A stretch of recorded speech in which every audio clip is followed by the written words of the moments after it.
चलिए, तो आज का नया टॉपिक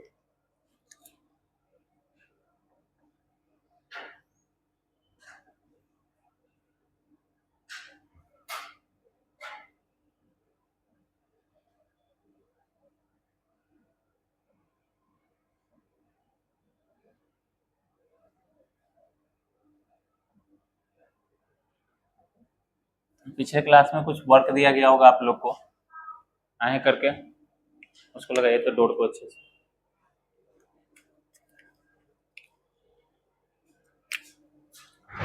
तो जो वॉल्यूम है ना, इंस्पायर करते हैं एक्सपायर करते हैं रेस्पिरेशन या ब्रीदिंग के टाइम पे, उसे हम लोग किससे मेजर करते हैं, किस इंस्ट्रूमेंट से हम लोग मेजर करते हैं? स्पायरोमीटर से। उस वॉल्यूम को क्या करते हैं, क्लिनिकल सिग्निफिकेंस या डायग्नोसिस में हम लोग यूज करते हैं, है ना। तो सबसे पहले किसके बारे में पढ़ेंगे?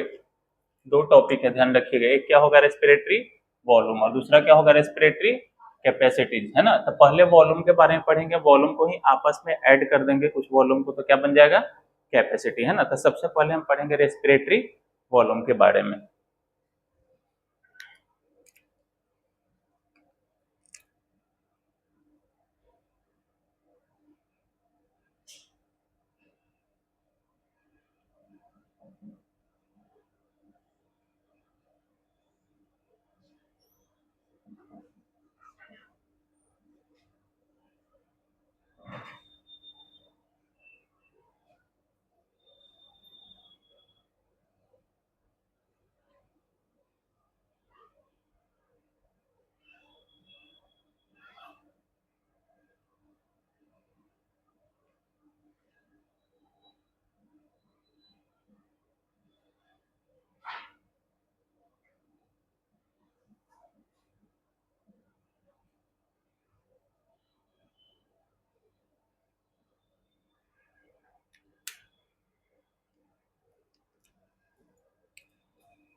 इसको ड्रॉ करना है, उसके बाद समझाएंगे।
पहले इसको बनाओ, लास्ट वाला ऐड कर देंगे।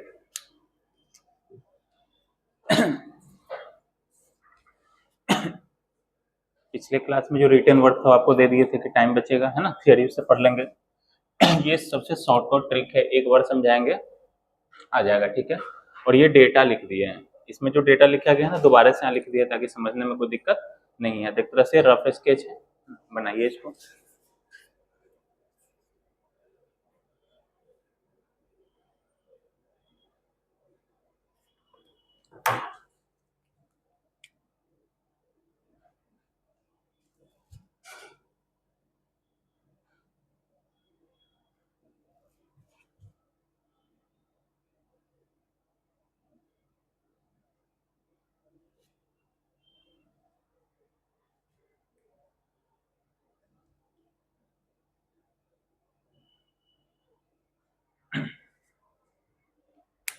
इसको एक मिनट स्लो कर लें, समय बचेगा। ये हुआ। अब इस डेटा को ना सिर्फ उतार लीजिए। हाँ, पहले ये उसके बाद ये।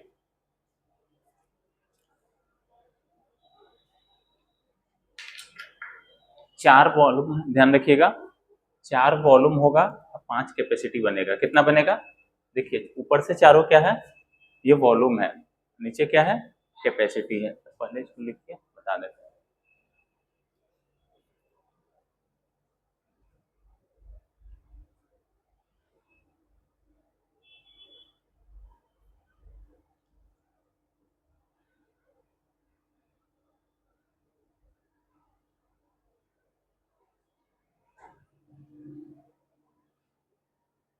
कनेक्ट कर लो, ठीक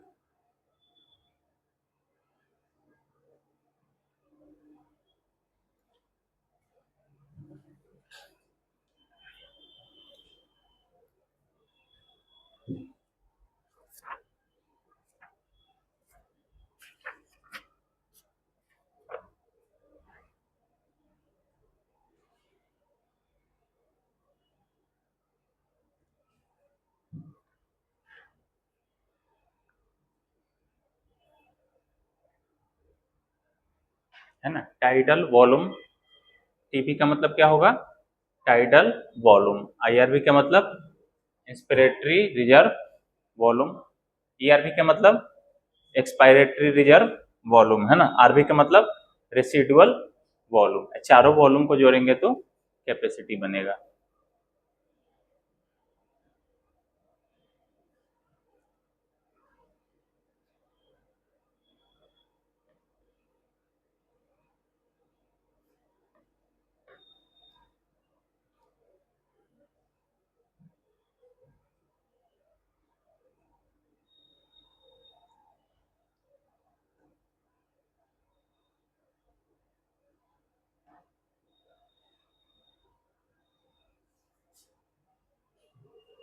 समझे?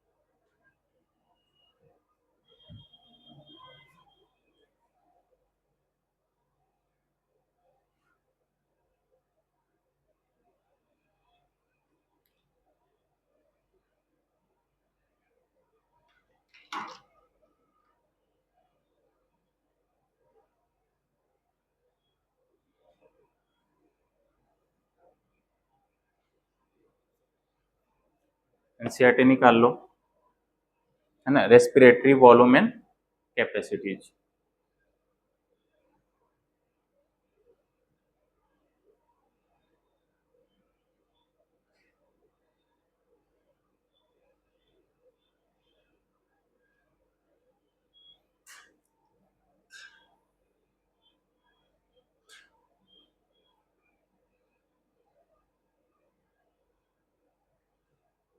टीएलसी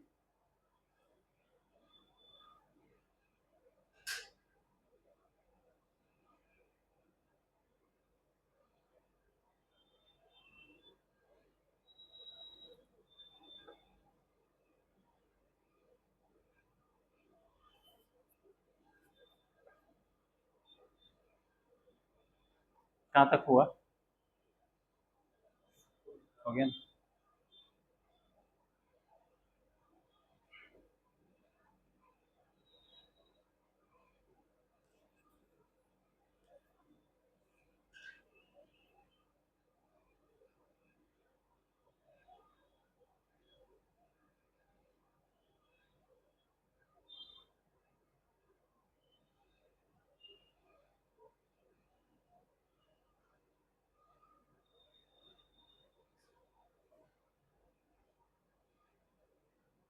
निकालिए बुक, निकालिए एनसीईआरटी, है ना।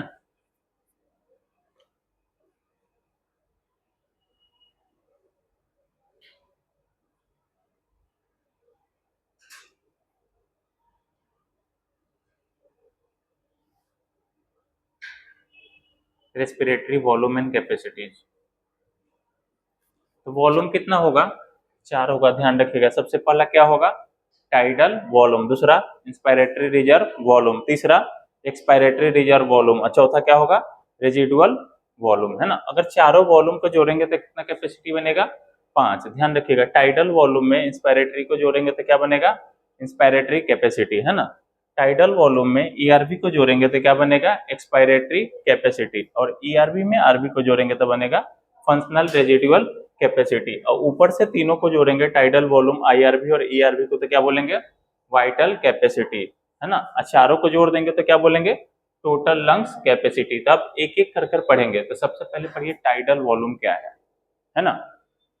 पढ़िए, देखिए वॉल्यूम ऑफ एयर। ध्यान रखिएगा, नॉर्मल कंडीशन में जब हम लोग ब्रीदिंग करते हैं तो जितना एयर हम नॉर्मली, है ना, जितना हम लोग सांस लेते हैं या सांस छोड़ते हैं, जितना एयर का वॉल्यूम हम इनटेक करेंगे या रिलीज आउट करेंगे, है ना, उसे क्या बोलेंगे?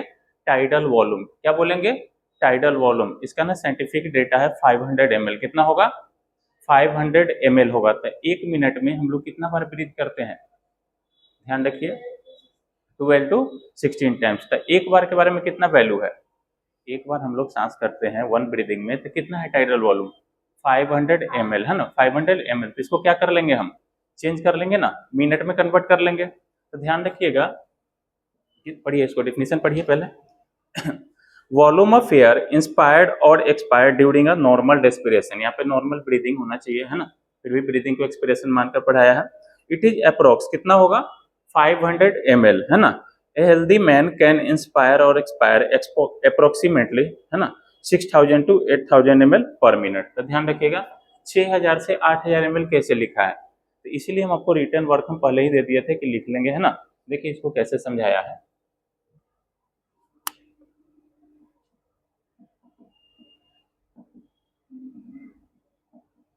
मिनट वॉल्यूम, है ना।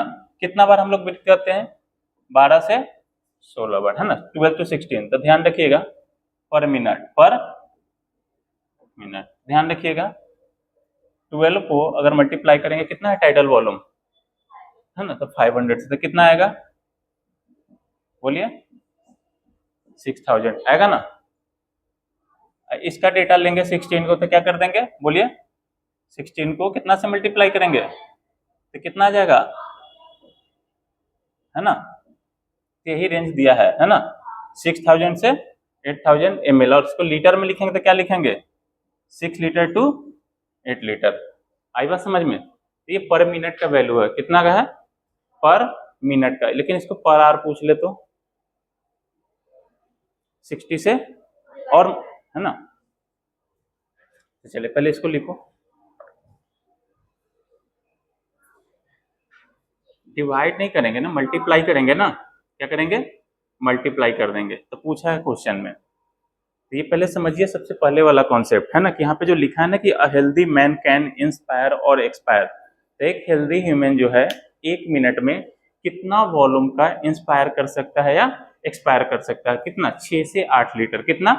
6 लीटर टू 8 लीटर एयर को हम लोग क्या करते हैं कि 1 मिनट में इनहेल करते हैं और एक्सहेल करते हैं। आई बात समझ में? इस पॉइंट में कोई डाउट? सबसे पहले वाले डेफिनेशन पे आइए फिर से एक बार। टाइडल वॉल्यूम के बारे में बोला गया कि volume of air normal condition में जितना वॉल्यूम या तो इनटेक करते हैं या रिलीज आउट करते हैं, है ना, उसे क्या बोलेंगे? Tidal volume. कितना होता है टाइडल वॉल्यूम का वैल्यू? यही आपसे पूछेगा। टीवी से डिनोट करेंगे, कितना होता है? 500 ml, अगर इसे 1 मिनट के लिए पूछ लिया जाए तो कितना होगा?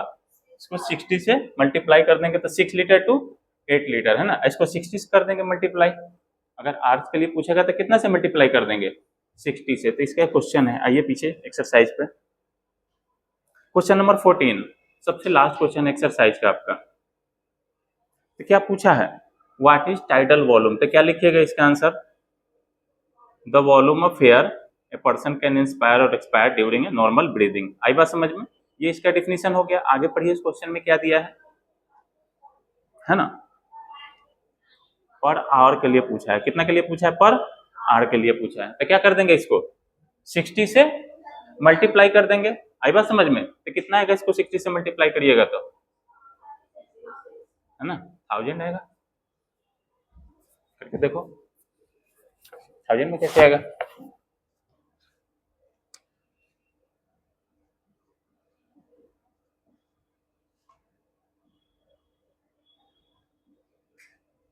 तीन लाख 60,000 ना, 3,60,000 ना।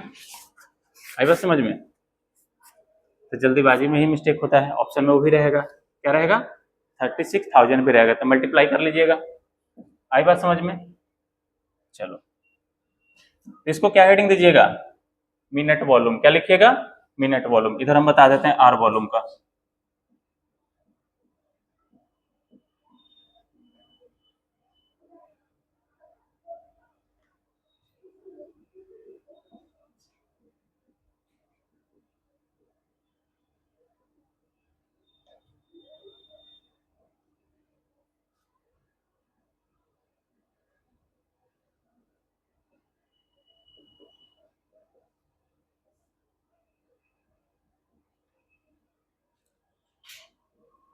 कितना से कितना के बीच में होगा, है ना? 3,60,000 ml से 4,80,000 ml तक होगा। आई बात समझ में? तो क्वेश्चन बन जाएगा आपसे। क्या लिखना है? इसका डिफिनीशन लिखना और ये डेटा पुट कर दीजिएगा, नीचे बना दीजिएगा। आई बात समझ में? कोई डाउट? अगले पॉइंट पे आइए। टाइडल वॉल्यूम के बाद क्या दिया है? Inspiratory reserve volume. क्या है? Inspiratory reserve volume. Inspiratory reserve volume क्या पढ़ेंगे? Additional volume of air. देखिए टाइडल वॉल्यूम तो है नॉर्मली जो आपका सांस चल रहा है हमारा आपका, नॉर्मली तो उतना का एक्सचेंज हम करते हैं, लेकिन पूरा एकदम फोर्सफुली जितना है ना कैपेसिटी, एक बार हम पूरा जोर से सांस ले ले, है ना। तो देखिए एडिशनल, एडिशनल क्यों बोला कि टाइडल तो मैंडेटरी है। Additional volume of air a person can inspire by forceful inspiration. क्या पढ़ेंगे? फोर्सफुल इंस्पिरेशन से एक पर्सन कितना एडिशनल वॉल्यूम ऐड किया है, तो कितना करेगा? देखिए साइंटिफिक डेटा है यहाँ पे, कैलकुलेट करके दिया गया। एवरेज कितना है? 2500 से 3000 ml में दिया है। कितना दिया है? 2500 ml से 3000 ml में दिया है। तो देखिए हम सबसे अपर वॉल्यूम लेंगे। क्या लेंगे? अपर वैल्यू को हम पुट करेंगे यहाँ पे। कितना है ना 3 लीटर या 3000 ml। आई बात समझ में? यहाँ पे क्या लिखे हैं? इसका एक्चुअल डेटा है। तो एग्जाम में कौन सा डेटा आएगा? देखो इधर, कोई डाउट है? बोलो क्या? पीछे जाना है, वहां नहीं आ रहा हवा, चले जाओ पीछे। चलो तो देखिए, है ना, आईआरबी के बारे में पढ़िए। एडिशनल वॉल्यूम ऑफ एयर, ध्यान रखिए टाइडल वॉल्यूम तो होगा, एडिशनल वॉल्यूम ऑफ एयर है ना, फोर्सफुली कितना ऐड कर सकते हैं। ध्यान रखिए आईआरबी का मतलब एडिशनल वॉल्यूम है ना, फोर्सफुल इंस्पिरेशन से आप कितना और ऐड कर सकते हैं। आई बात समझ में? तो टाइडल का क्या डिफिनेशन था कि या तो नॉर्मल कंडीशन में जितना आप इनटेक कर सकते हैं या एक्सहेल कर सकते हैं, ठीक है। तो ईआरबी का मतलब क्या होगा कि एडिशनल वॉल्यूम ऑफ एयर है ना, ए पर्सन कैन इंस्पायर फोर्सफुली, है ना।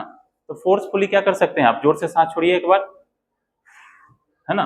तो उसमें कौन सा जुड़ जाएगा? टाइडल वॉल्यूम तो होगा ही होगा, है ना, और एक हो जाएगा इसमें ईआरबी। आई बात समझ में? तो कितना डेटा होगा इसका? वैल्यू बोलिए 1100 पर ml। कितना होगा? 1000 टू 11। पढ़िए इसका डेफिनेशन। इसको थोड़ा कॉम्प्लेक्स बना दिया है ना। Additional volume of air a person can expire by forceful, बोलिए एक्सपायरेशन। क्या बोलेंगे इसे? ईआरवी। कितना वैल्यू होगा इसका? ध्यान रखिए कितना होगा? 1000 से 1100 ml में होगा, लेकिन सबसे ऊपर वाला वैल्यू लेंगे, है ना, हायर वालों को पुट करेंगे यहाँ पे। कोई डाउट? देखिए अब ये एक है आरवी, क्या है? रेजिडुअल वॉल्यूम, है ना। तो जो वॉल्यूम एयर का बच जाए, पूरा जोर से एकदम फोर्सफुली आप सांस छोड़िए, है ना, और उसके बाद भी जो लंग्स में बच जाए उसे क्या बोलेंगे? Residual volume. रेसिडियल रेजिडुअल जो भी पढ़ते हैं ध्यान रखिए, तो उसे कितना बोलेंगे? 1200 पर ml। 1100 से 1200 के डेटा होता है, लेकिन हम बोल रहे हैं कि अपर वैल्यू को हम चूज करेंगे। तो आई बात समझ में? इस चारों पॉइंट में कोई डाउट? इस चारों वॉल्यूम को जब जोड़ देंगे ना आपस में, तो क्या बन जाएगा? कैपेसिटी। क्या बन जाएगा? कैपेसिटी। तो वॉल्यूम कितना पढ़े हम? 4। कैपेसिटी कितना बनेगा जोड़ने से? 5। तो आइए देखते हैं कैसे बनेगा कैपेसिटी। सबसे पहला पढ़िए, क्या दिया है? Inspiratory capacity. क्या दिया है? Inspiratory capacity. तो क्या लिखा है इसका डेफिनेशन पढ़िए। Total volume of air a person can inspire after a normal expiration. Normally सांस छोड़िएगा और उसके बाद जितना एयर आप इनटेक कर सकते हैं, है ना, इंस्पायर कर सकते हैं, उसे क्या बोलेंगे? Inspiratory capacity. क्या बोलेंगे? तो ध्यान, नॉर्मली सांस छोड़ेंगे, उसके बाद जितना एयर हम ले सकते, नॉर्मल सांस एक बार छोड़िए, है ना, नॉर्मली, उसके बाद जोर से एकदम सांस लीजिए, एकदम जितना एयर ऐड कर सकते हैं आप, है ना, जितना आपका कैपेसिटी आ गया ना, तो जितना एयर है ना इनहेल करने का जो आपका कैपेसिटी है उसे क्या बोलेंगे? Inspiratory capacity. तो कितना होगा? ये तो सब में होगा ना। टाइडल तो नॉर्मल का केस है, फोर्सफुली कितना ऐड किए? 3 लीटर है, 3000 ml। तो कितना हो जाएगा? इसका वैल्यू कितना हो जाएगा आईसी का, है ना, तो इसमें इसको ऐड कर देंगे। आइए बुक पे पढ़िए। Total volume of air a person can inspire after a normal expiration, this includes tidal volume and inspiratory reserve volume, है ना। तो टीवी में आईआरवी को जोड़ दिया है, तो क्या बन गया? बुक देखिए, बुक में भी दिया है डेटा, यही पूछेगा आईसी कैसे बनेगा? टीवी में आईआरवी को जोड़ दिया है ना। तो कितना है टीवी का वैल्यू? 500 ml, है ना। आईआरवी का कितना है? 3000, है ना। तो कितना हो गया? 3500 ml, है ना, या 3.5 लीटर बोल सकते हैं ना, 3.5 लीटर भी बोल सकते हैं। कोई डाउट? चलिए नेक्स्ट क्या है? ईसी, एक्सपायरेटरी कैपेसिटी, सांस छोड़ने का आपका मैक्सिमम कैपेसिटी, है ना।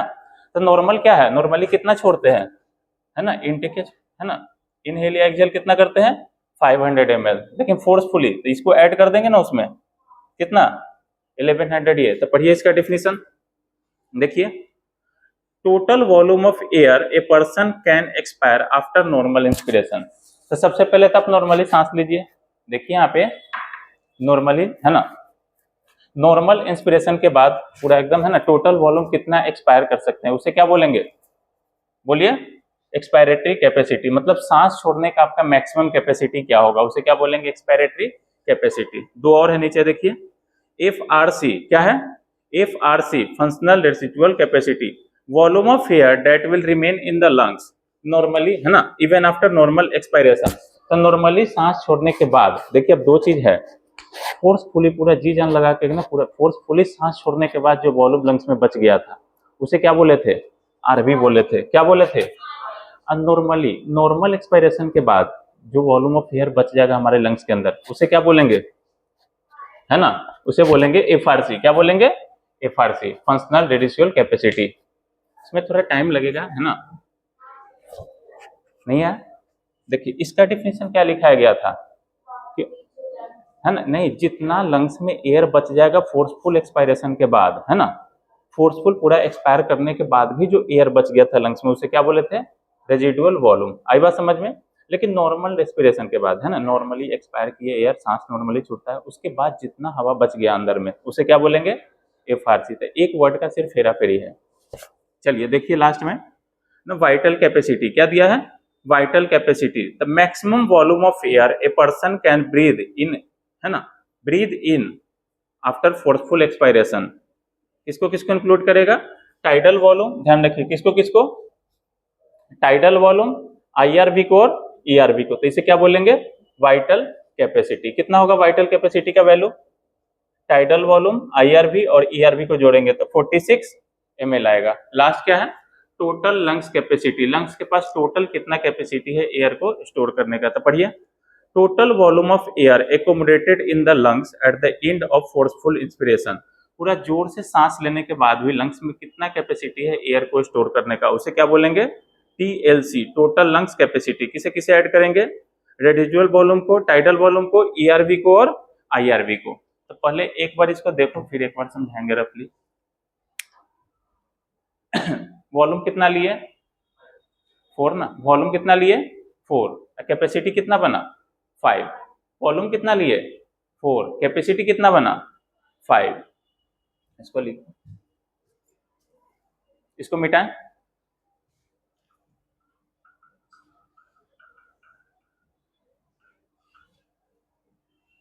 अब आप लोग लिखाइएगा।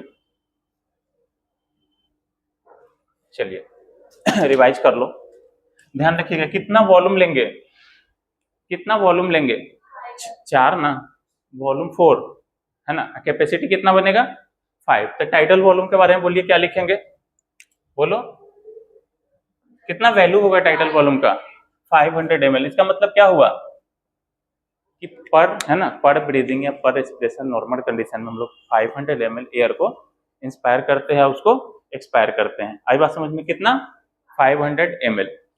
सेकेंड क्या था IRV है ना, इंस्पिरेटरी रिजर्व वॉल्यूम। तो देखिए एडिशनल ये तो रहेगा, देखिए इधर ये तो आपका रहेगा 500 ml। आप पूरा फोर्सफुली इंस्पायर करके है ना कितना ऐड कर सकते हैं और एयर लंग्स में, कितना कर सकते हैं है ना 3000। बोलिए 500 तो ये होगा, 3000 इसमें ऐड करेंगे तो कितना होगा 3500 ml है ना। तो इसे क्या बोलेंगे inspiratory reserve volume. Additional volume कितना हम ऐड करेंगे, नॉर्मल के बाद एडिशनल कितना हम ऐड कर सकते हैं। थर्ड क्या है, थर्ड क्या है ERV है ना। देखिए ये तो नॉर्मल कितना होगा वैल्यू, टाइटल वॉल्यूम तो होगा ही है ना। एडिशनल वॉल्यूम ऑफ एयर है ना, हम फोर्सफुली एक्सपायरेशन से क्या कर सकते हैं निकाल सकते हैं। तो कितना निकाल सकते हैं, कितना वैल्यू है उसका 1100, कितना होगा तो कितना हो जाएगा ये है ना। तो तीनों का वैल्यू मिल गया आपको।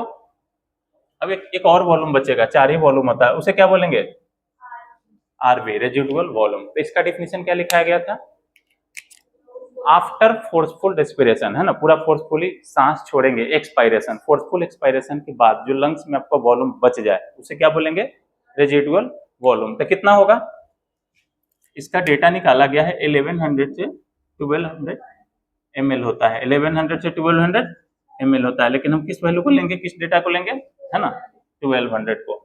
ये चारों वॉल्यूम को हम आपस में जोड़ दे तो क्या निकल जाएगा कैपेसिटी निकल जाएगा। क्या निकलेगा कैपेसिटी। तो देखिए यहाँ पे इस सीक्वेंस में लिखिएगा, टाइडल वॉल्यूम में IRV को जोड़ देंगे तो क्या बन जाएगा इंस्पिरेटरी कैपेसिटी। टाइडल वॉल्यूम में अगर ERV को जोड़ देंगे तो क्या बन जाएगा एक्सपायरेटरी कैपेसिटी।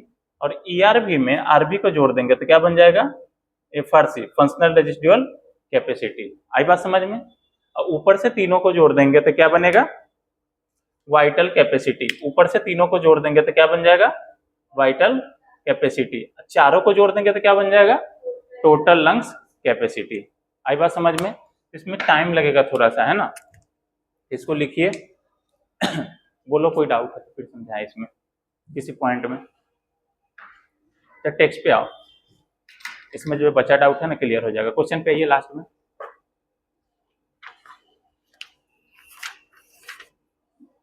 फर्स्ट क्वेश्चन पढ़िए है ना।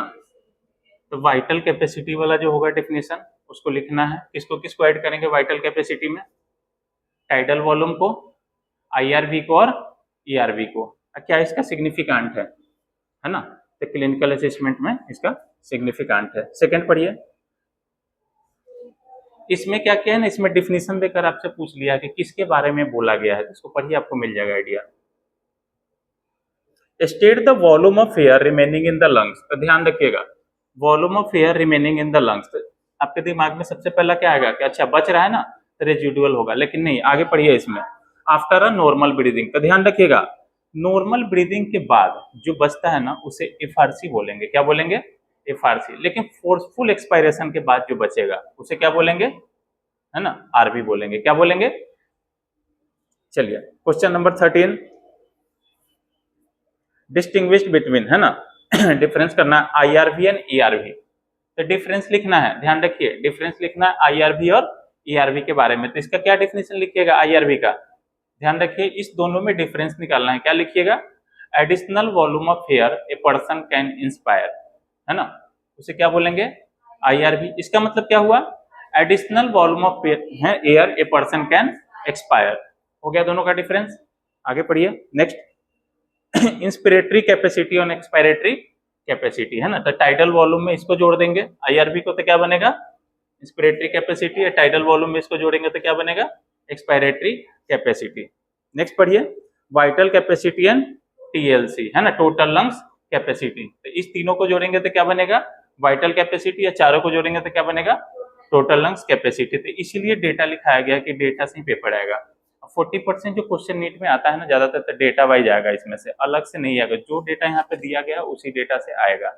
हम डेली थोड़ा थोड़ा रिवाइज करा देंगे, चैप्टर कंप्लीट होने तक कई भी टॉपिक आपको आ जाएगा, एक ही बार में जल्दी नहीं आता है ना, थोड़ा कॉम्प्लेक्स टाइप का लग रहा है ना। अब पढ़िए, लिखिए अगला हेडिंग। इसमें कोई डाउट है तो बोलिए, है ना, आपको कुछ पूछना है, मिटाएं इसको। तो नेक्स्ट टॉपिक क्या होगा, एक्सचेंज ऑफ गैसेस। क्या पढ़ेंगे,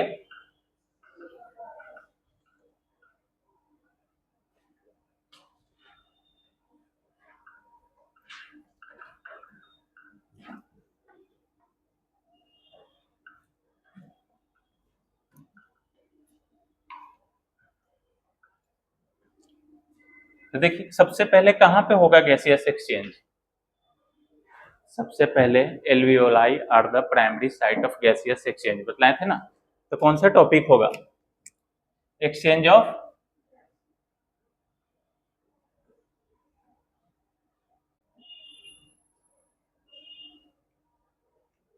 ये किसका पार्ट होगा, एक्सटर्नल रेस्पिरेशन का कि इंटरनल का, इंटरनल का, है ना, तो किसका पार्ट होगा,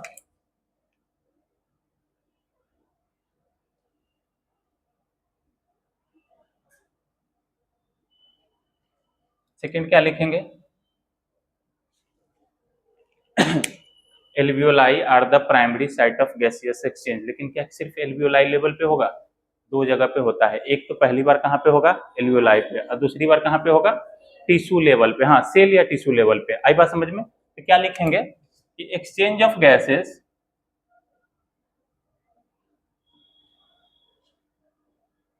टेक्स प्लेस एट, बोलिए कहां कहां पे होगा, है ना, exchange of gases take place at, सबसे पहले किस लेवल पे होगा, देखो इधर, सबसे पहले कहां पे होगा, एल्वियोलाई पे होगा, कहां पे होगा, सेकेंड कहां पे होगा, टिश्यू लेवल पे, है ना। तो एल्वियोलाई के लिए क्या लिखेंगे, बोलिए क्या लिखेंगे, primary site of,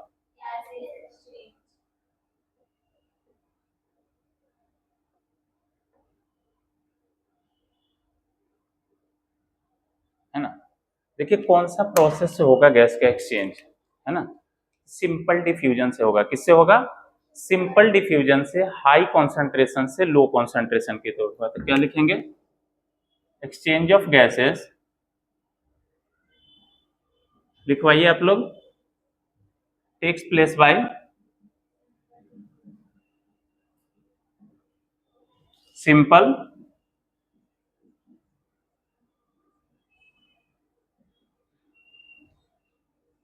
diffusion from high concentration to, बोलिए,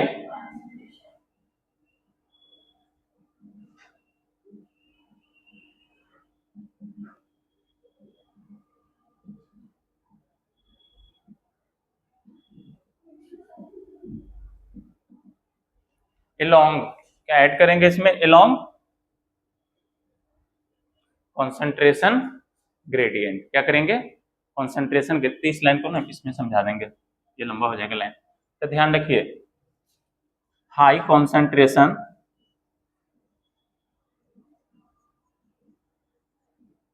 से किधर होगा, बोलिए,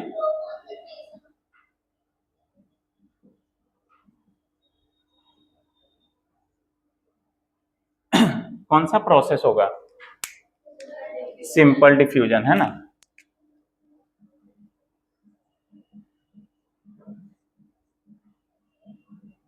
एक्टिव होगा या पैसिव प्रोसेस होगा, है ना, इसमें कोई एनर्जी खर्च नहीं होगा, है ना, तो पैसिव प्रोसेस होगा। कैसा होगा? सेल बायो में पढ़ना है एक्टिव और पैसिव, है ना। तो ध्यान रखिए, इधर कॉन्सेंट्रेशन ज्यादा रखना है। कितना रखना है? इधर गैस कितना होगा? ज्यादा होगा, है ना। इधर कितना होगा? कम होगा, है ना। तो इधर कॉन्सेंट्रेशन क्या है? कम है। इधर क्या है? ज्यादा है। तो high concentration to low concentration. आई बात समझ में? लेकिन यहाँ पे गैस है ना, तो हम प्रेशर टर्म का यूज करेंगे। किसका यूज करेंगे? प्रेशर टर्म का। तो क्या एक ही गैस है? क्या नहीं है, सिर्फ एक गैस होता ना तो हम प्रेशर टर्म का यूज करते हैं, लेकिन अलग अलग गैसेज मिक्स है, तो कौन सा टर्म यूज करेंगे? Partial pressure. कौन सा करेंगे? पार्शियल प्रेशर, है ना। तो क्या लिखेंगे यहाँ पे, है ना, हाई पार्शियल प्रेशर। बोलिए, high partial pressure to low partial. बोलिए,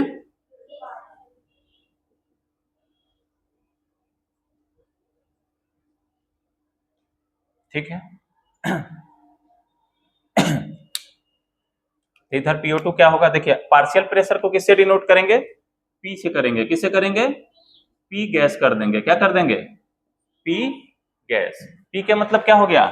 पार्शियल प्रेशर। ध्यान रखिएगा, है ना। तो हाई टू लो। आई बात समझ में? यहाँ क्या लिखेंगे?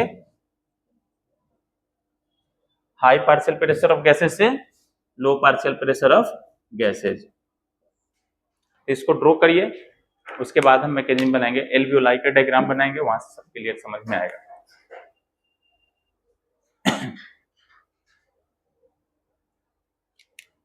तो याद क्या रखना है इसमें? एक तो ये बात ध्यान रखना है कि कहाँ कहाँ पे होगा, इधर इधर। एक तो ये ध्यान रखिएगा कि कहाँ कहाँ पे एक्सचेंज होगा। एल्वियोलाई और टिश्यू पे होगा, लेकिन सबसे पहले कहाँ पे होगा? एल्वियोलाई। तो ये आपका एक काम का है। सेकेंड क्या काम का है? सिंपल डिफ्यूजन होगा। क्या होगा? Simple diffusion. नोट कीजिए इसको।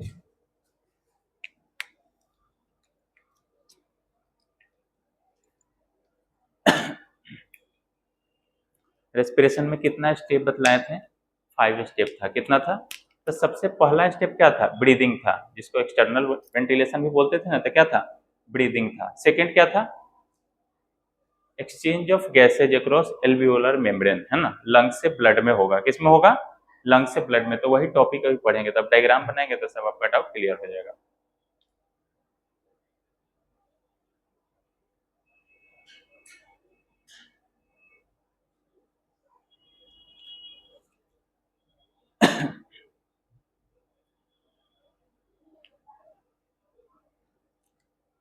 डिफ्यूजन सब में होता है, तीनों मीडियम में, है ना। ध्यान रखिएगा, सॉलिड, लिक्विड, गैस, तीनों में क्या होता है? डिफ्यूजन। लेकिन सबसे ज्यादा किस में होता है? गैस में। उससे कम किस में होगा? लिक्विड में। उससे कम किस में होगा? सॉलिड में। तो हाँ, सॉलिड में भी होता है ना।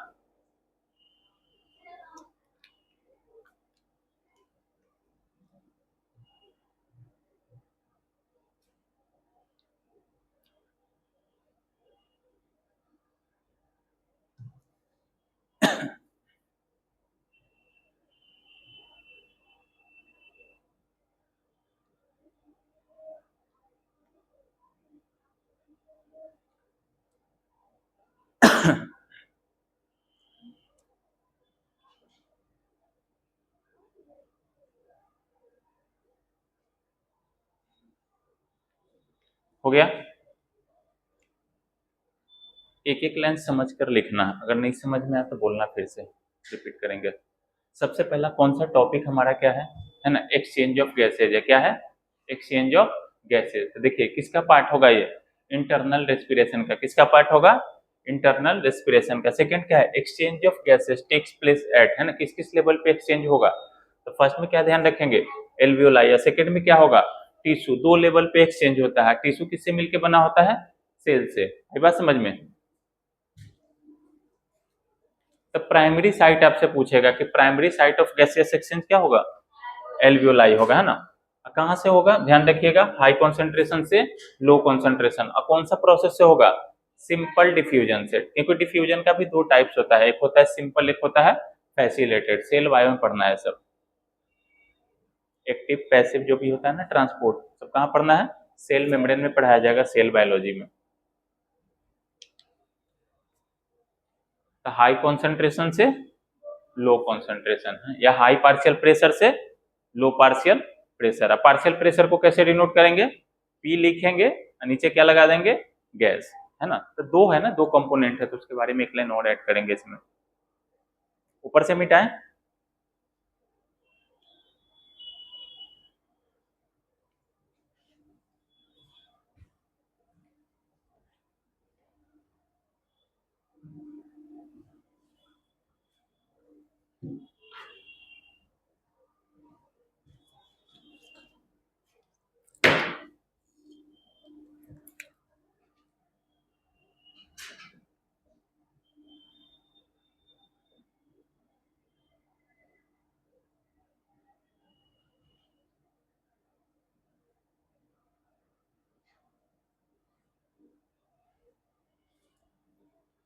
कितना गैस पार्टिसिपेट करेगा हमारे रेस्पिरेशन में, है ना, दो, कितना,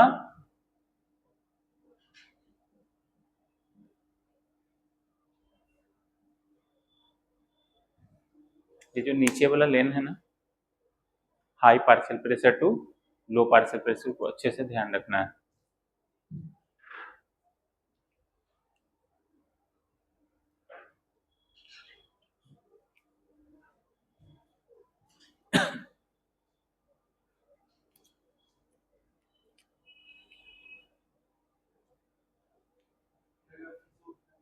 इसको भी बताना है।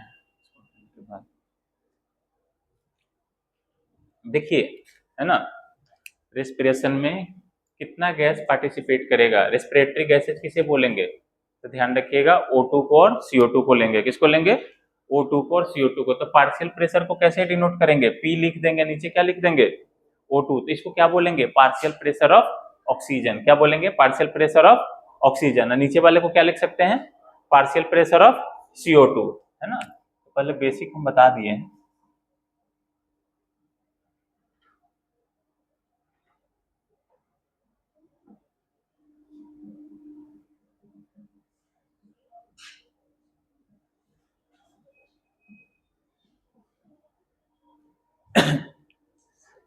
ये इसलिए बतलाया गया है, ध्यान रखिए, कि हमने डायरेक्ट PO2 लिखेंगे तो उस दिन आपको ये समझ में आना चाहिए कि PO2 लिखा गया, इसका मतलब पार्शियल प्रेशर ऑफ ऑक्सीजन बोलेंगे इसे। आप PCO2 लिखेंगे, इसका मतलब क्या बोलेंगे इसे, पार्शियल प्रेशर ऑफ CO2। नहीं समझ में आगे, आपको कुछ पूछना है इसमें, नहीं हेजिटेट नहीं होना है, जो भी डाउट होगा ना क्लास का क्लास में क्लियर करना है।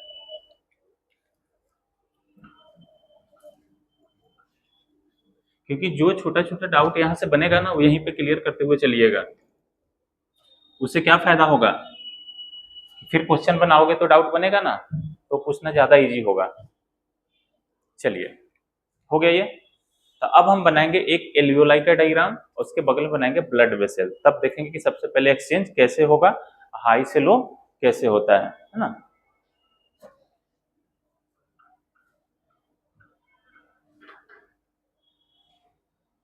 अब बोलिए, structural and functional unit of lungs किसे कहते हैं, एल्वियोलाई को, है ना। तो एक एल्वियोलाई का डायग्राम करेंगे, देखिए इधर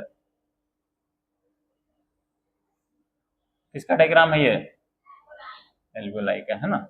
इसके चारों तरफ क्या होगा, ब्लड वेसल्स। ब्लड वेसल किसे किसे बोलते हैं, आर्टरी, वेन एंड कैपिलरी।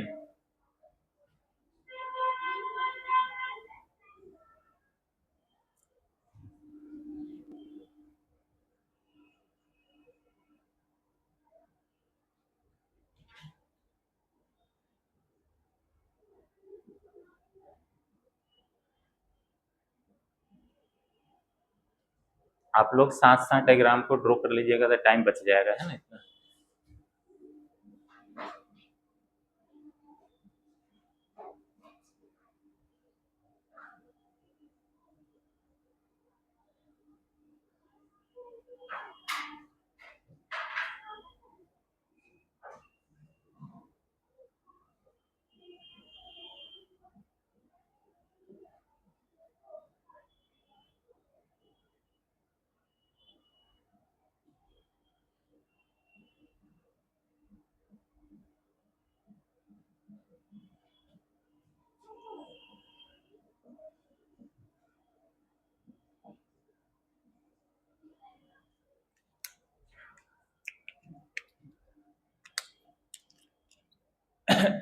अच्छा, सिंगल एल्वियोलाई को क्या बोलेंगे? एल्वियोलस बोलेंगे। क्या बोलेंगे? एल्वियोलस।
इसको अच्छे से बनाइए। जो टॉपिक है ना हमारा एक्सचेंज ऑफ गैसेज, वो रियल में यहीं से स्टार्ट होगा समझने के लिए। स्टार्टिंग में टर्मिनोलॉजी सब क्लियर करा दिया गया। किसके किसके बीच में होगा, सिंपल सी बात है। एक एल्वियोलस का डायग्राम बनाएंगे, है ना, और उसके बगल में क्या होगा, ब्लड सप्लाई होगा ना, क्या होगा, ब्लड कैपिलरी, ब्लड वेसल्स वगैरह प्रेजेंट होगा। इसके बीच में जो खाली स्पेस है ना, उसको बेसमेंट मेम्ब्रेन या बेसमेंट लेयर या बेसमेंट सब्सटेंस बोलते हैं। दो टिश्यू के बीच में जो लेयर होता है उसे क्या बोलते हैं, बेसमेंट मेम्ब्रेन बोलते हैं। अच्छे से बनाइए। लिखने में कोई डाउट होगा तो पूछ लीजिएगा। यहाँ पे हम ये दिखाएं कि एटमॉस्फेयर में पार्शियल प्रेशर ऑफ ऑक्सीजन कितना है, पार्शियल प्रेशर ऑफ CO2 कितना है। सेम एटमॉस्फेयर में है तो सब जगह तो सेम ही होगा ना, तो इधर भी लिखे हैं। क्यों, एक तरफ हमें एरो अंदर से बाहर निकालना है, एक तरफ बाहर से अंदर लाना है ना। एक सिंगल डायग्राम है एल्वियोलस का, ध्यान रखिएगा, एक ही लेयर से मिलकर बना होता है। कितना लेयर से, सिंगल लेयर से होता है, इसीलिए क्या बोलते हैं, सिंपल स्क्वामस एपिथेलियम। टिश्यू में आपको पढ़ाया जाएगा, 9th वगैरह में थोड़ा सा पढ़ के आए होंगे, है ना। सिंपल स्क्वामस एपिथेलियम, जहाँ पे कोई मटेरियल का एक्सचेंज होना होता है, वहां का लेयर पतला होना चाहिए कि मोटा होना चाहिए, तो इसलिए एक लेयर का ही मिलके बना होता है, तो इसे क्या बोलेंगे, सिंपल स्क्वामस एपिथेलियम, है ना। अब ब्लड का भी वेसल है, देखिए, तो ब्लड और एल्वियोलाई के बीच में एक्सचेंज होगा, तो दोनों का लेयर पतला होना चाहिए ना, दोनों को लेयर, टोटल मिलाकर जो लेयर बनता है ना, सब मिलाकर एक यूनिट बनेगा ना, इसके इसके बीच में एक्सचेंज होना है ना। इसे क्या बोलेंगे, रेस्पिरेटरी मेम्ब्रेन बोलेंगे। क्या बोलेंगे, कितना होना चाहिए, लेस देन अ मिलीमीटर, 1 मिलीमीटर से भी कम होना चाहिए। हमारे लंग्स का कितना होता है, 0.2 mm मापा गया है। कितना, 0.2। तो 0.2 1 से छोटा होता है या बड़ा होता है, छोटा होगा ना। हो गया डायग्राम सभी लोग को। हाँ, यहाँ पे पार्शियल प्रेशर 45 mmHg होता है, mmHg। अभी समझाएंगे, समझाया नहीं है, लिखाया गया पार्शियल प्रेशर कि ब्लड में कितना होगा। हमारा जो कॉन्सेप्ट है ना, हमेशा ध्यान में क्या रखिएगा कि गैस है, हाई से लो की तरफ आएगा। किधर जाएगा, हाई पार्शियल प्रेशर से लो पार्शियल प्रेशर की ओर। बुक में टेबल दिया है बनाकर कि कहाँ कहाँ पे कितना होगा CO2 और कहाँ कहाँ पे कितना होगा ऑक्सीजन, पार्शियल प्रेशर के फॉर्म में।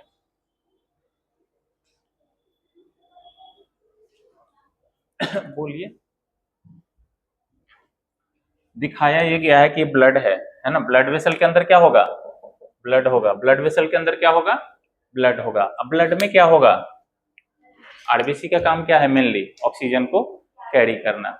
हमारा जो टॉपिक है एक्सचेंज ऑफ गैसेज, आपको क्या ध्यान रखना है कि एक्सचेंज ऑफ गैसेज सबसे पहले किस लेवल पे होगा, एल्वियोलाई लेवल पे। तो हम अभी कौन सा टॉपिक पढ़ेंगे, एल्वियोलाई लेवल पे। बाद में किसके बारे में पढ़ेंगे, टिश्यू के बारे में। आई बात समझ में। होना कहां से कहां है, हाई कॉन्सेंट्रेशन से लो कॉन्सेंट्रेशन की ओर, हाई पार्शियल प्रेशर से लो पार्शियल प्रेशर की ओर। तो ध्यान रखिएगा कि ब्लड में जो हम आपको बताए थे, सेलुलर रेस्पिरेशन में ग्लूकोज टूटता है और CO2 और एनर्जी हमें मिलता है। तो ब्लड में क्या ज्यादा होगा, देखिए इधर, ब्लड में क्या ज्यादा होगा, CO2, और ऑक्सीजन क्या होगा, कम होगा। कंपेरेटिवली लेना है ना, कंपेयर करके लेना है कि CO2 और ऑक्सीजन के कंपेरिजन में CO2 क्या होगा, ज्यादा होगा और O2 क्या होगा, कम होगा। तो ध्यान देखिए, एटमॉस्फेयर में कितना है partial pressure of oxygen, 159 of mm of Hg। ये कितना है CO2 का, 0.3 mm Hg। ज्यादा कहाँ पे है, ज्यादा कहाँ पे है ऑक्सीजन, कम कहाँ पे है, एल्वियोलाई लंग्स के अंदर कितना है O2। अच्छा 104 होगा, सॉरी ये 104 करो लिखने में, है ना। लंग्स के अंदर कितना होगा, 104 mm of Hg। तो ध्यान रखिएगा ज्यादा किधर है, कम कहाँ पे है, एल्वियोलाई में, है ना, या लंग्स में। तो बाहर से एयर किधर आएगा, अंदर आएगा। आई बात समझ में। तो इसी प्रोसेस को क्या बोले थे, इंस्पिरेशन। क्या बोले थे, इंस्पिरेशन। ध्यान रखिएगा लंग्स में CO2 कितना है, लंग्स में CO2 कितना है, 40 mm of Hg partial pressure के फॉर्म में, मतलब कि प्रेशर ज्यादा है ना। CO2 का प्रेशर लंग्स में ज्यादा है। बाहर क्या है, ध्यान रखिए बाहर में कितना है, पार्शियल प्रेशर ऑफ CO2 0.3 या 0.3 कितना है। तो बोलिए एयर अंदर से बाहर जाएगा कि बाहर से अंदर आएगा, बाहर से अंदर का है ना, हाई पार्शियल प्रेशर से लो पार्शियल प्रेशर, इसके कंपेरिजन में ये ज्यादा है ना, ये कम है। तो हाई से लो के आया, इसे क्या बोलेंगे, इंस्पिरेशन। अब देखिए लंग्स में CO2 के बारे में बता रहे हैं, CO2 लंग्स में क्या होगा, ज्यादा होगा। एटमोस्फेयर में क्या है, कम है। ध्यान रखिएगा यहाँ पे क्या है, 0.3 है, यहाँ पे कितना है 40। तो ये अंदर से कहाँ जाएगा, बाहर। तो इसे क्या बोलेंगे, एक्सपायरेशन। पढ़ लिया हम लोग, मैकेनिज्म पढ़ लिया कि क्यों होता है। अब देखिए आप क्या पढ़ेंगे, टॉपिक क्या है तो हमारा जो टॉपिक है ना, हमारा जो टॉपिक है ये नहीं है, ये तो हम पढ़ लिए थे। ये ब्रीदिंग का पार्ट हुआ ना, इसमें कोई एक्सचेंज हुआ था क्या, नहीं हुआ था। ध्यान रखिएगा अब किसके बीच में होगा, primary site of gaseous exchange हम क्या पढ़ाए थे, एल्वियोलाई होता है। क्या होता है, एल्वियोलाई। तो देखिए एल्वियोलाई में कैसे एक्सचेंज होगा, ब्लड के अंदर पार्शियल प्रेशर ऑफ CO2 कितना है, 45 है। कितना है, पार्शियल प्रेशर ऑफ CO2। ध्यान रखिए गंदा ब्लड की बात हो रहा है, डीऑक्सीजनेटेड ब्लड है। कैसा है, डीऑक्सीजनेटेड ब्लड है। तो ब्लड के अंदर कितना होगा, बोलिए 45। हमारे लंग्स में कितना है, एल्वियोलाई में। ध्यान रखिए CO2 एक जगह यहाँ पे लिख लेते हैं, यहाँ पर भी लिख लेते हैं CO2 के बारे में। देखिए पार्शियल प्रेशर ऑफ CO2 कितना लिख लेते हैं यहाँ पे, 45 mm ऑफ Hg। समझने में इजी होगा।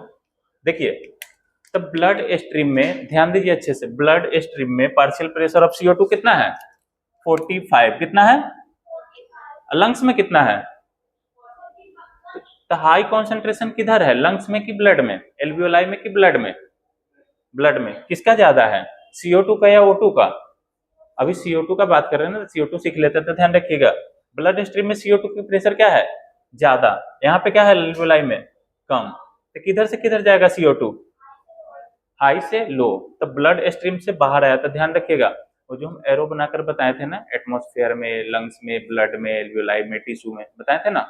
तो देखिए CO2 हमेशा अंदर से बाहर जाएगा। देखिए ब्लड से, ब्लड किसको दिया, एल्वियोलाई को, इससे लंग क्या कर दिया, बाहर फेंक दिया। इस प्रोसेस को क्या बोले, एक्सपायरेशन। अब देखिए O2 बाहर से अंदर आ रहा है। तो देखिए 159 से 104 यहाँ है, और 104 से ब्लड में कम होगा तभी ना एल्वियोलाई से हमारे ब्लड में आएगा। अगर ये कम होगा तो आएगा, नहीं आएगा।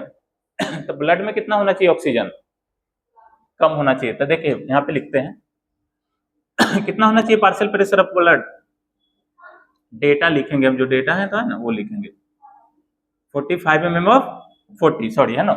तो ध्यान रखिएगा ब्लड में कितना 40 ऑक्सीजन, लंग्स में कितना एल्वियोलाई में 104। तो बाहर से अंदर। आई बात समझ में। तो गैस का एक्सचेंज हुआ, तो किस प्रोसेस से होगा, एल्वियोलाई का डायग्राम आपको बनाए थे, ये कंटिन्यूसली नहीं होता है, छोटा छोटा जब डायग्राम किया था ना जूम करके, तो इसमें 4 बनाए थे। क्या बनाए थे, याद आई बात, छोटा छोटा। इसे क्या बोलते थे, न्यूमोसाइट्स बोलते थे। क्या बोलते थे, कितने टाइप्स का होता था, 2 टाइप्स का। एक न्यूमोसाइट 1 होता था, इसको पोर को पोर ऑफ पुणे भी बोलते थे ना साइंटिफिक के नाम पे। तो ध्यान रखिएगा ये गैसियस एक्सचेंज में हेल्प करता था। और दूसरे वाला था वो क्या करता था, लेसिथिन को रिलीज करता था, इसको पिचकने से बचाता था। आई बात समझ में। तो ध्यान रखिएगा कौन सा प्रोसेस से होगा। देखिए O2 बाहर से कहाँ आया, अंदर की ओर, एल्वियोलाई से ब्लड में आया, और CO2 ब्लड से एल्वियोलाई में क्यों गया, बोलिए क्यों गया, है ना। सिंपल डिफ्यूजन के कारण हाई कॉन्सेंट्रेशन से लो कॉन्सेंट्रेशन की तरफ आया, यहाँ पे हाई कॉन्सेंट्रेशन से लो कॉन्सेंट्रेशन की तरफ गया। तो सबसे पहली बार, अब देखिए अब ये ब्लड में दे दिया, क्या दे दिया, ब्लड हार्ट में जाएगा, है ना, और पूरे शरीर में जाएगा। आई बात समझ में? और लंग्स का काम है प्यूरिफिकेशन, बाद में पढ़ेंगे हम। लेकिन देखिए अब ये ब्लड कहाँ ले जाएगा? अब ये जो ब्लड, देखिए ये इसलिए बता दिए है ना, ये देखने में आपको क्लियर हो माइंडसेट कि आरबीसी के अंदर क्या लाएगा, भर भर के वो ऑक्सीजन लाएगा। अब ये ब्लड पूरे शरीर में जाएगा, जिस जिस सेल के पास ऑक्सीजन चाहिए, तो फिर क्या करेगा ब्लड? बॉडी पार्ट को देगा। बनाना डायग्राम बाद में, हम इसी में जोड़ कर समझा देते हैं, आप डायग्राम में ऐड नहीं कीजिएगा, खराब हो जाएगा डायग्राम। देखिए अब ये कहाँ जाएगा, समझने के लिए यहाँ समझ लेते हैं, कहाँ जाएगा ये? बॉडी पार्ट में। कहाँ पे जाएगा? हाँ सेल में, सही बात है, बॉडी पार्ट में ही जाएगा ना। सेल मानिए, टिश्यू मानिए, कुछ भी मानिए, चलिए ठीक है, सेल है ना, टिश्यू है, और क्या मान सकते हैं? आपको ड्रॉ नहीं करना है, ये रफ है। टिश्यू में, सेल में, ऑर्गन्स में कहीं जाएगा, टाइम नहीं देखना है। देखिए अब यहां से यहाँ क्या होना चाहिए? CO2 यहाँ ज्यादा होना चाहिए इसके कंपेरिजन में, है ना। यहाँ पे कितना लिए थे? 45, है ना। तो यहाँ पे हो गया डिफ्यूजन, एक्सचेंज होता है, मैकेनिज्म बताएंगे। ऑक्सीजन क्या होना चाहिए? कम होना चाहिए। यहाँ से क्या होना चाहिए? कम होना चाहिए ऑक्सीजन। यहाँ पार्शियल प्रेशर कितना है यहाँ पे ऑक्सीजन का? 42, है ना। तो सेल में कितना होता है बॉडी फैट में, है ना, तो बॉडी में भी 40 होगा। वो मैकेनिज्म होता है प्यूरिफिकेशन का। एक डायग्राम बनाएंगे तब आपको समझ में आएगा, नहीं तो वहां पे डायग्राम आ जाएगा ना डाउट में, है ना, वो कॉन्सेप्ट डाउट में आ जाएगा कि बराबर कैसे जाएगा सर, हाई से लो नहीं जाएगा। तो लंग्स का काम क्या है? प्यूरिफिकेशन करना। तो गैस का प्यूरिफिकेशन कौन करेगा? गैस का प्यूरिफिकेशन कौन किया? लंग्स किया, है ना। और लिक्विड को कौन करेगा? सॉलिड लिक्विड को किडनी करेगा। कौन करेगा? किडनी। तो लंग्स भी एक्सक्रीटरी ऑर्गन का काम करता है। आई बात समझ में? तो पहले इसको ड्रॉ करो, इतना पार्ट को, तब एक डायग्राम और बनाएंगे। यहां तक कोई दिक्कत? तो एक चीज समझाना था हमें यहाँ पे आपको, एक्सचेंज ऑफ गैसेज में primary site of gaseous exchange क्या होता है? एल्वियोलाई होता है। कोई डाउट? कौन सा प्रोसेस से होगा? सिंपल डिफ्यूजन से, हाई कॉन्सेंट्रेशन से लो कॉन्सेंट्रेशन की ओर। कोई डाउट है इसमें? अभी तक नहीं है। अब ओवरव्यू पूरा लेंगे, है ना। तो बुक निकालो।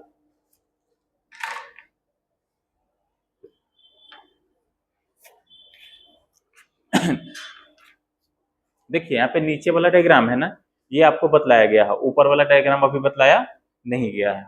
देखिए नीचे वाला डायग्राम सिर्फ देखना है। देखिए एयर का दिए, यहाँ पे रिवर्सिबल रिएक्शन दिखाया है। क्या दिखाया गया है?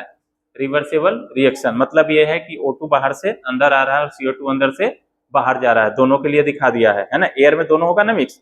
बीच वाले कैविटी को क्या बोला है? वो देखिए क्या बोला है? Alveolar cavity. देखिए रेड ब्लड सेल, आरबीसी को बोला है, ब्लड के अंदर होगा ना। ऐसे क्या बोले हैं? ब्लड वेसल बोले हैं। ब्लड वेसल तीन चीज को मिलाकर बोलते हैं, ध्यान रखिएगा, आर्टरी, वेन और ब्लड कैपिलरी। अगले चैप्टर में ही पढ़ना है। दोनों के बीच में जो खाली स्पेस है ना, उसे क्या बोला है? बेसमेंट सबस्टांस, या हम और क्या बोल सकते हैं? बेसमेंट लेयर भी बोल सकते हैं। आई बात समझ में? या बेसमेंट मेम्ब्रेन भी बोल सकते हैं। देखिए ब्लड का जो सबसे अंदर वाला लेयर होता है ना, उसे एक नाम से जानते हैं, इंडोथीलियम। क्या बोलते हैं? इंडोथीलियम। तो ब्लड वेसल के तो अगले चैप्टर में पढ़ना है। कहाँ पढ़ना है? अगले चैप्टर में, जब हम आर्टरी वेन वगैरह पढ़ेंगे ना, वहां आपको बताया जाएगा। आपको यहाँ पे सिर्फ ये जानना है, ये एक लेयर के मिलके बना होता है टिश्यू से, क्या बोलते हैं? सिंपल स्क्वामस एपिथेलियम बोलेंगे। एक लेयर वाले को क्या बोलेंगे? Simple squamous epithelium. तो जब ये एक लेयर के है और इसके बीच में एक्सचेंज होना है, तो इसको भी कितना लेयर का होना चाहिए? एक लेयर का होना चाहिए कम से कम, है ना। या जितना ज्यादा से ज्यादा पतला हो, जितना ज्यादा से ज्यादा पतला हो। आई बात समझ में? तो कोई डाउट? यहाँ पे जो इंडोथीलियम लिखे हैं, इसको लेकर आपको कंफ्यूजन नहीं होना है ना। इसको लेकर कंफ्यूज नहीं होना है, अगले चैप्टर में डाउट आपका क्लियर हो जाएगा। तो अब ये वाला डायग्राम बनाओ, ऊपर वाले। फिर से बोलो, किसी को इसमें किसी भी पॉइंट में डाउट, कोई टर्म समझने में, मैकेनिज्म समझने में, कोई पॉइंट में?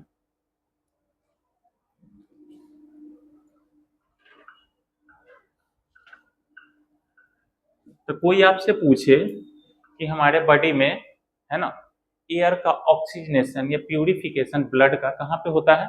तो लंग्स में। ब्लड का प्यूरिफिकेशन कहाँ पे होता है? लंग्स में। रेस्पिरेटरी गैसेज में किसे किसे इंक्लूड करेंगे? O2 एंड CO2 को। देखिए इसमें बहुत सारे फैक्टर्स भी आएंगे, है ना। चलो ये डायग्राम बनाओ। एक कॉन्सेप्ट ध्यान रखिए, है ना, आर्टरी और वेन, है ना, इसके बारे में समझा देते हैं छोटा सा, लिख लो बेसिक। ऑर्गन्स किसे बोलते हैं?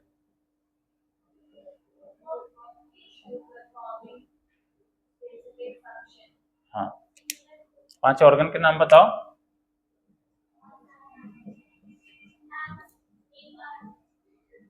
हार्ट,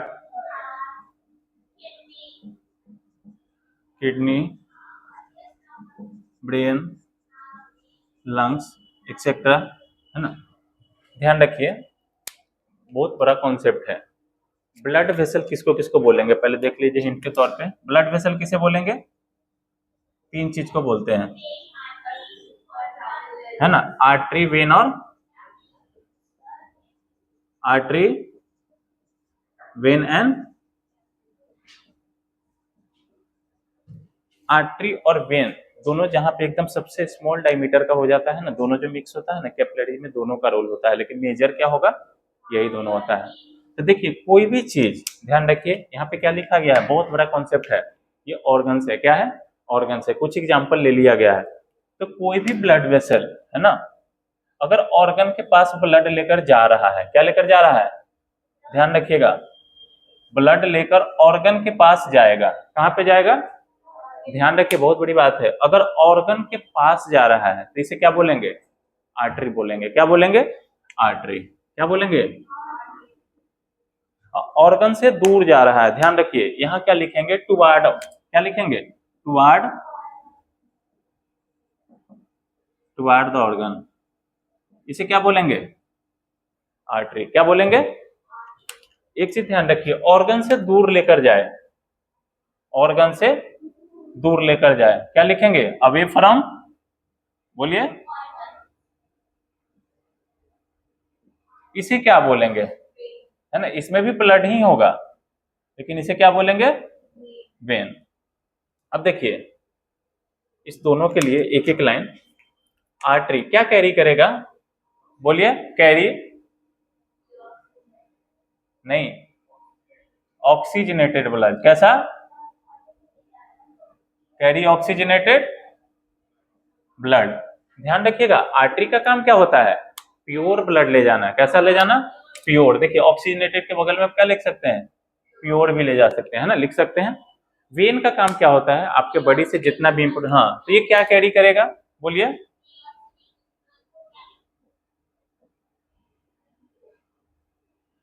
डीऑक्सीजनेटेड ब्लड, है ना। या इसको और क्या बोल सकते हैं? अच्छा, शॉर्टकट में क्या लिख सकते हैं इसको, है ना, PO2, है ना। पार्शियल प्रेशर के हिंट्स के लिए जिस चैप्टर को हमें यूज लेना, इस पॉइंट का हमारे टॉपिक में यूज होगा, इसके लिए PCO2। कोई डाउट? लेकिन एक एक एक्सेप्शन है, क्या है? इसको मिटा दे, इसमें कोई डाउट नहीं है।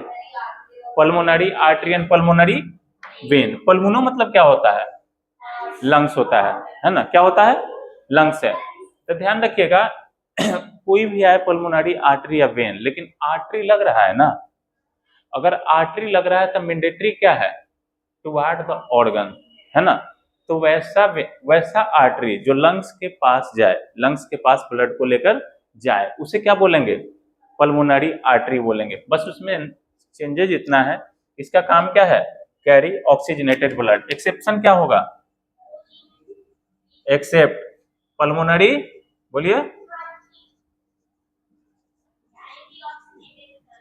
यही यहाँ पे समझेंगे कि उस समय से तो लिखते थे ना, क्यों बोलते हैं उसको, यहाँ पे डायग्राम बनाकर समझेंगे। तो पल्मोनरी आर्टरी क्या करेगा? क्या लिखेंगे? बोलिए, कैरी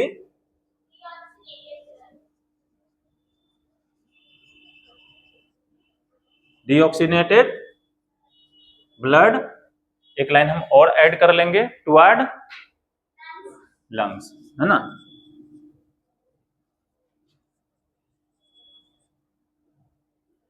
एक एक्सेप्शन इधर भी है, बोलिए,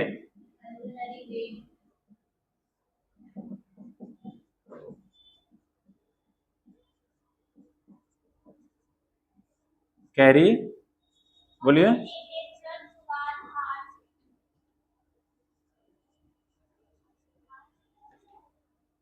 टुवार्ड क्यों लगेगा इसमें? ये क्या है ना, अवे फ्रॉम लंग्स लगेगा, है ना। अब क्यों लगेगा, एक डायग्राम में सब क्लियर हो जाएगा। तो ये यूनिवर्सल है, ध्यान रखिएगा। आर्टरी के बारे में मेन क्या है, टुवार्ड द ऑर्गन, ये कभी गलत नहीं होगा, है ना। वेन के बारे में हमेशा अवे फ्रॉम ऑर्गन, है ना। ये क्यों एक्सेप्शन हुआ है ना, अभी समझ में आ जाएगा तुरंत। टाइम है ना, टाइम हो गया, कब से कब तक क्लास है, अभी टाइम है। हाँ तभी टाइम है ना। तो चलिए इसको ड्रॉ कीजिए सबसे पहले, इससे ना 3 चैप्टर क्लियर होगा। ये रेस्पिरेशन, अगले में सर्कुलेशन पढ़ना है, उसके बाद क्या पढ़ना है, एक्सक्रीशन पढ़ना है। तो इसको लिखिए। हाँ नहीं, मेन कॉन्सेप्ट क्या लिखाया गया है, अवे फ्रॉम।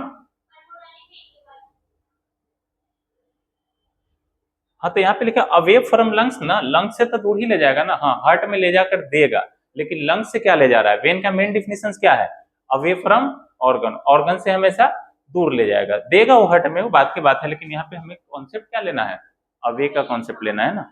लिखिए, इसको बनाइए जल्दी। नहीं इसको लिखिए ना, अभी समझाना है थोड़ा सा। वो जो वॉल्यूम वाला पार्ट है ना, वो कॉम्प्लेक्स पार्ट है, उसको मेमोराइज ज्यादा करना है, तो ध्यान रखिएगा, उसको डेली देखना है।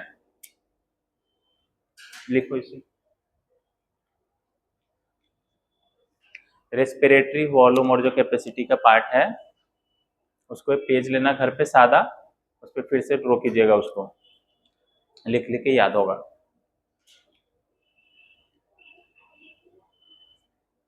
होमवर्क भी मिलेगा आज।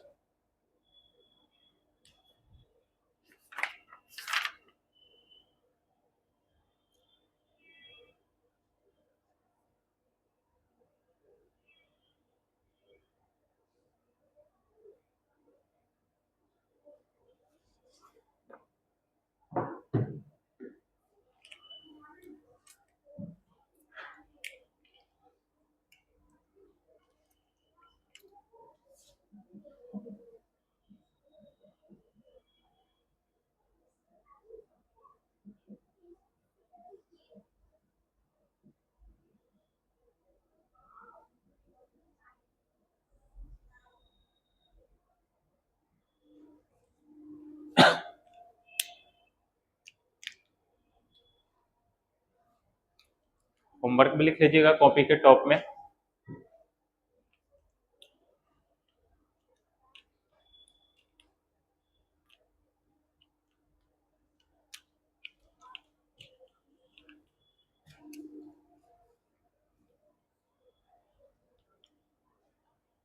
दो टॉपिक इसमें और बच गया है ना, एक पढ़ना है ट्रांसपोर्ट ऑफ गैसेज, या दूसरा क्या है, रेगुलेशन ऑफ रेस्पिरेशन।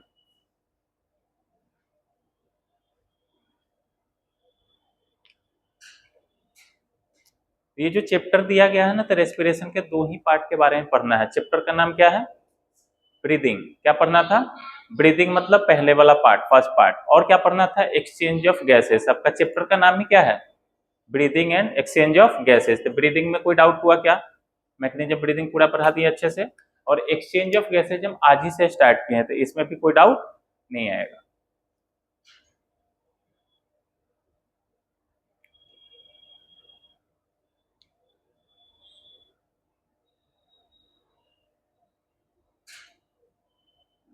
मिटाएं,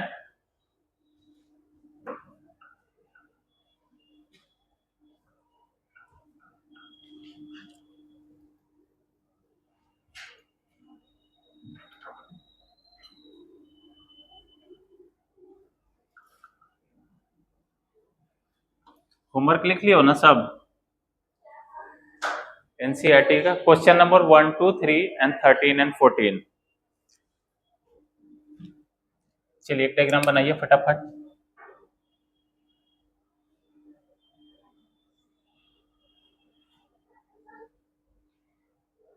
इसको छोटा बनाते हैं,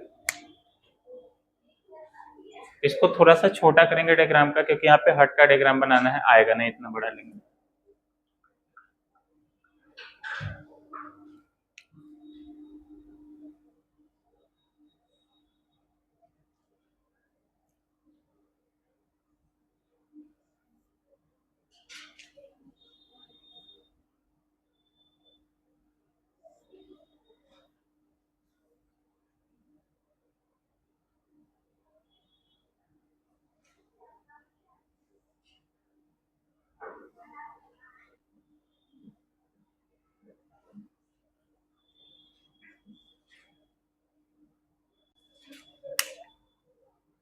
ध्यान रखिए ये क्या है,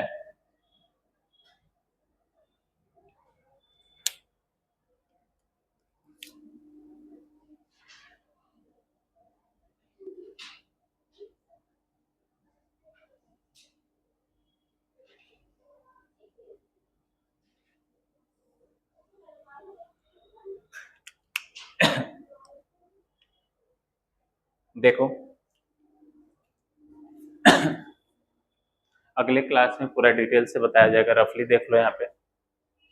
ध्यान रखिए बॉडी पार्ट में जितना भी इम्प्योर ब्लड है ना, या डीऑक्सीनेटेड ब्लड है, इसे कौन लेकर जाएगा, हमारे बॉडी पार्ट से लिखा गया ना अवे फ्रॉम ऑर्गन, तो जितना भी डीऑक्सीनेटेड ब्लड है कौन कलेक्ट करेगा इसे, वेन करेगा, कौन करेगा, वेन। किसको देगा, है ना, हार्ट को देगा। तो ध्यान रखिएगा कि बाद में बताया जाएगा आपको वेन का टाइप्स, है ना।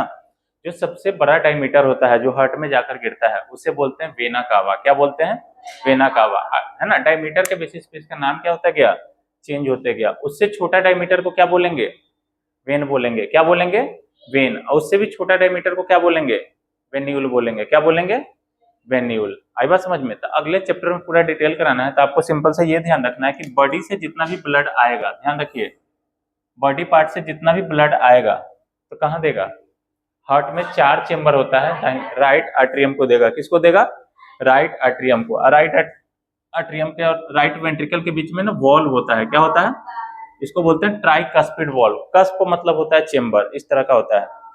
कस्प मतलब चेंबर। तो कितना चेंबर का होता है ना, 3 गो ओपनिंग होता है, तो इसे क्या बोलते हैं, ट्राइकस्पिड वॉल्व। तो ध्यान रखिएगा राइट आर्टरियम से ब्लड किस में आएगा, राइट वेंट्रिकल्स में। आई बात समझ में। और राइट वेंट्रिकल में जो पंप करेगा ब्लड तो किसे देगा लाके, लंग्स को देगा या एल्वियोलाई को देगा। आई बात समझ, यहाँ पे एल्वियोलाई लिखे तो या लंग्स लिखे तो बात एक ही है, समझने के लिए, है ना। ऐसा नहीं है कि एल्वियोलाई को लंग्स लिख दिया, हम समझने के लिए लिखे यहाँ पे। एल्वियोलाई का डायग्राम मिटा देंगे तो क्या लिखेंगे, लंग्स लिखेंगे। चलो हम लंग्स ही लिख देते हैं, आपको डाउट होगा ज्यादा। देखो तो किसको दिया, अब ये देखिए यहाँ पे बॉडी पार्ट से लेकर किसे दिया, राइट आर्टरियम हार्ट को। और हार्ट किसको दिया, लंग्स को। हार्ट किसको दिया, लंग्स को। तो ध्यान रखिएगा कि लंग्स क्या है, ऑर्गन है, और हार्ट भी क्या है, ऑर्गन है ना। तो लंग्स के पास लेकर जा रहा है, तो ऑर्गन के पास लेकर कौन जाएगा, आर्टरी या वेन, आर्टरी। तो इसको क्या नाम देंगे, क्योंकि ये आर्टरी कहाँ पे जा रहा है, लंग्स के पास, तो इस आर्टरी का नाम क्या होगा, पल्मोनरी आर्टरी, है ना। आई बात समझ में। लंग्स में क्या होगा, वही प्यूरिफिकेशन जो एक्सचेंज हुआ था ना, high to low, low to high जो होगा, एयर क्या हो जाएगा, प्यूरिफाई हो जाएगा। लंग्स से जो निकलेगा, तो देखिए अब यहां से निकलेगा बाहर, है ना। तो लंग्स से बाहर तो अवे लगेगा कि टू आर्ट लगेगा, अवे लगेगा, है ना। तो लंग्स से बाहर निकलेगा, ये किसको देगा ब्लड, हार्ट को। तो लंग्स से निकला ना, अवे फ्रॉम ना, तो इसे क्या बोलेंगे, पल्मोनरी वेन। क्यों बोले, अवे लगा ना, आई बात समझ में। और यहां पर भी एक वॉल्व होता है, ध्यान रखिएगा क्या होगा, वॉल्व होगा। इसको बाइकस्पिड बोलते हैं, इसमें 2 चेंबर होता है। तो लेफ्ट आर्टरियम को देगा पल्मोनरी वेन, लेफ्ट आर्टरियम से लेफ्ट वेंट्रिकल में आएगा, और लेफ्ट वेंट्रिकल से यहां से निकलता है ना, इसे एरोटा बोलते हैं। क्या बोलते हैं, हार्ट से निकलता है, हार्ट से जो निकलता है ना उसको एरोटा बोलते हैं। क्या बोलेंगे, एरोटा, क्योंकि इसका डायमीटर क्या होता है, बड़ा होता है। आई बात समझ में। एरोटा किस में टूटेगा, एरोटा किस में टूटेगा, आर्टरी में। किस में टूटेगा, आर्टरी में। आर्टरी किस में टूट जाएगा, आर्ट्रियोल में। किस में टूट जाएगा, आर्ट्रियोल, है ना, जाकर बॉडी पार्ट में मिलता है। तो सिंपल सी आपको सिर्फ ये ध्यान रखना है, अभी ये लिखेंगे तो कंफ्यूजन होगा ज्यादा, बॉडी पार्ट को, है ना। तो इस ध्यान दीजिए लंग्स में क्या हुआ, प्यूरिफिकेशन हुआ, है ना, ब्लड क्या हो गया, प्यूरिफाई हो गया। तो इधर जितना भी ब्लड गया था, जितना भी ब्लड गया था, तो इस सब में क्या था, CO2 ज्यादा था। क्या था, CO2 ज्यादा था ना। आई बात समझ में, CO2 ज्यादा था। इधर CO2 वाला पार्ट आ गया ना, ब्लैक से लिख दिए। आई बात समझ में।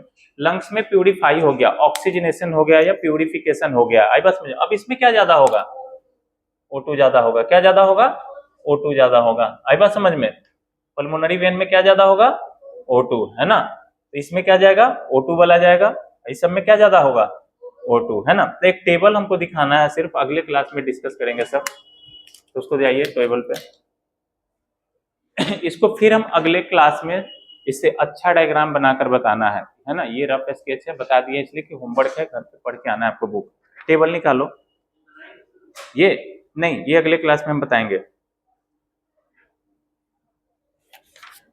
ये इसलिए बता दिया गया है ना कि आपका आर्टरी और वेन का जो कॉन्सेप्ट है वो यहाँ से जाने के बाद घर पे जाकर, है ना, अगले क्लास तक डाउट बन के न रहे। चलो देखो यहाँ पे फटाफट देखिए। सबसे ऊपर क्या है? एल्वियोलाई का डायग्राम दिया है ना, ध्यान से देखिए। एल्वियोलाई का अंदर आ रहा है तो क्या लिख रहा है? इंस्पायर्ड एयर, और है ना अंदर से बाहर जा रहा है, क्या बोल रहा है? Expired air. जो डेटा था पुट करके हम डायग्राम बनवा दिया आपको। गैस का एक्सचेंज हो रहा है, CO2 और O2 को दिख रहा है। लंग्स से जो ब्लड वेसल निकल रहा है उसे क्या बोल रहे हैं? Pulmonary vein. दिखा आपको ऊपर वाले डायग्राम में।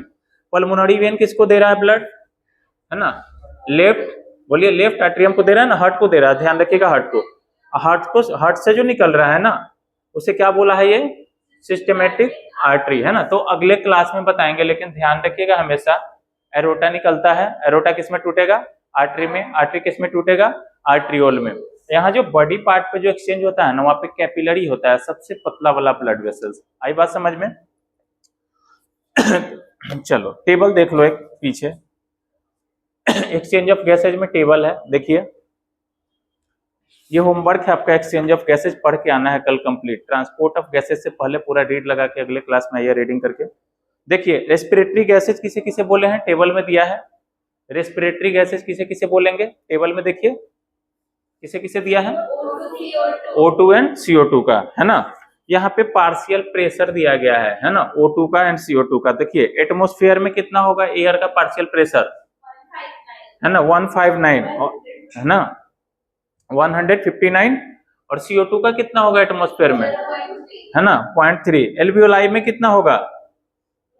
104 mmFg, है ना। और ऑक्सीजन का कितना होगा पार्शियल प्रेशर? 40। तो इतना तक तो हम आज आपको हम बतला दिए हैं। सेकंड में यहाँ पे देखिए, यहाँ पे लिखा गया है डीऑक्सीजनेटेड ब्लड और ऑक्सीजनेटेड ब्लड, है ना। ये दोनों कहाँ पे होगा? ब्लड वेसल लंग्स से जहाँ पे एक्सचेंज होगा ना, यहाँ पे होगा। ध्यान रखिए ये कौन सा पार्ट है? डीऑक्सीजनेटेड। ये कौन सा पार्ट है? ऑक्सीजनेटेड। तो यहाँ का डेटा है। तो देखिए पल्मोनरी वेन में देखिए डीऑक्सीजनेटेड किसको बोलेंगे? पल्मोनरी आर्टरी में। तो यहाँ पे कितना होगा? पार्शियल प्रेशर ऑफ CO2 कितना होगा? 45। और पार्शियल प्रेशर ऑफ ऑक्सीजन कितना होगा? 40, है ना। तो यहाँ पे डीऑक्सीजनेटेड है, लेकिन जैसे ही ऑक्सीजनेटेड हुआ तो इसका मतलब ऑक्सीजन ऐड हुआ या बढ़ गया। आई बात समझ में? तो इधर क्या ज्यादा होगा? ऑक्सीजन ज्यादा होगा। कम क्या होगा? CO2। तो देखिए ब्लड में देखिए ऑक्सीजनेटेड वाले देखिए ऑक्सीजन कितना बढ़ गया? लगभग दुगना से भी ज्यादा हो गया, है ना। कितना बढ़ गया? 95 हो गया। और CO2 कितना है? 40। आई बात समझ में? फिर ये टिश्यू पे जाते जाते ऑक्सीजन कितना हो जाएगा फिर? 40, है ना। CO2 कितना हो जाएगा? 45। एक चीज ध्यान रखिएगा, जैसे ही ये सेल में जाएगा ना, टिश्यू से कहाँ पे जाएगा? सेल में। तो एक कॉलम वहां पे टिश्यू के बगल में सेल का बना लीजिए, पेन से अभी लिख लीजिए कि यहाँ पे O2 कितना हो जाएगा? 20 हो जाएगा। कितना हो जाएगा? लिख लीजिए, एक कॉलम बना लीजिए, बगल में जगह है ना खाली स्पेस, वहां पे लिख लीजिए सेल। बुक में ही लिख लीजिए, टिश्यू के बगल वाले कॉलम में क्या लिख लीजिएगा? सेल लिखो बुक। लिखिए सेल कितना होगा? O2 कितना होगा? Partial pressure of O2 cell में 20 लिखिए। कितना होगा? 20। और CO2 के सामने कितना लिख लीजिएगा? 50 लिख लेंगे। कितना लिख लेंगे? 50। आई बात समझ में? होमवर्क है आपका जितना दिया गया है 5 क्वेश्चन, क्वेश्चन नंबर 1, 2, 3, 13 एंड 14 वो करके आना है, और इसको रीड करके आना है एक्सचेंज ऑफ गैसेज को। चलो